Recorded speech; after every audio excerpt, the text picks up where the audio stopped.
কোনো কাজের সূত্রে কি আপনার চন্দননগরে যাওয়ার আছে? নাকি আপনি একদিনের জন্য চন্দননগর সফরে বেরিয়ে পড়েছেন? তাহলে আপনাদের সাথে এক ঐতিহাসিক স্থানের ঘুরে আসার ঠিকানা শেয়ার করব। হ্যাঁ, তবে যাওয়ার আগে আপনি আমার সাথে একবার ডিজিটালি ঘুরে দেখে নিন এই স্থান। পশ্চিমবঙ্গের হুগলি জেলার চন্দননগরে পুরানো দিনের এক শহরে হুগলি নদীর পাশে মাথা উঁচু করে দাঁড়িয়ে আছে এই সেক্রেড হার্ট ক্যাথলিক চার্চ। এটা শুধু একটা প্রার্থনার জায়গা নয়, বরং বিশ্বাস এবং নানান সংস্কৃতির ছোঁয়া আর সুন্দর নকশার এক জীবন্ত প্রমাণ। প্রায় ৩৫০ বছর আগে এর শুরু। ১৮৮৪ সালের তৈরি চার্চটি ধার্মিক আর কৌতূহলী মানুষ দুটোকেই টানে। ফরাসি আমলের স্থাপত্যের ছাপ এর মধ্যে স্পষ্ট। চার্চের সামনের দিকটা দেখলে চোখ জুড়িয়ে যায়। বড় দরজা, সুন্দর থাম আর ফরাসি জানালা সব মিলিয়ে এক ইউরোপীয়ের ছোঁয়া। মন্দিরের ভিতরের দৃশ্য আপনাদের কাছে তুলে ধরলাম। হাতে অল্প সময় থাকলে অবশ্যই ঘুরে আসুন চন্দননগর।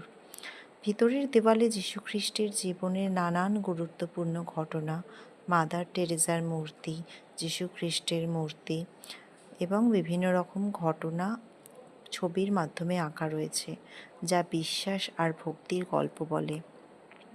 এক সত্যি ঐতিহাসিক সমৃদ্ধ জায়গা। ভিতরের শান্তি ও নীরবতা যেন এক দুরন্ত মনকেও শান্ত করে দিতে পারে। এই রকম সুন্দর এক স্থাপত্য এবং ঐতিহাসিক টানে নানান মানুষ ছুটে আসে চন্দননগরে।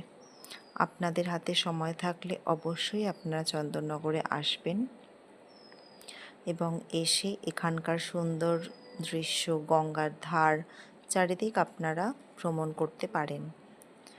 স্থাপত্য ও ঐতিহাসিক স্থান ভ্রমণের নেশা থাকলে অবশ্যই এখানে আসুন, দেখে যান, ঘুরে যান। চন্দননগরে শুধুমাত্র এই স্থান নয়, এছাড়াও অনেক জায়গা আছে ঘোরার।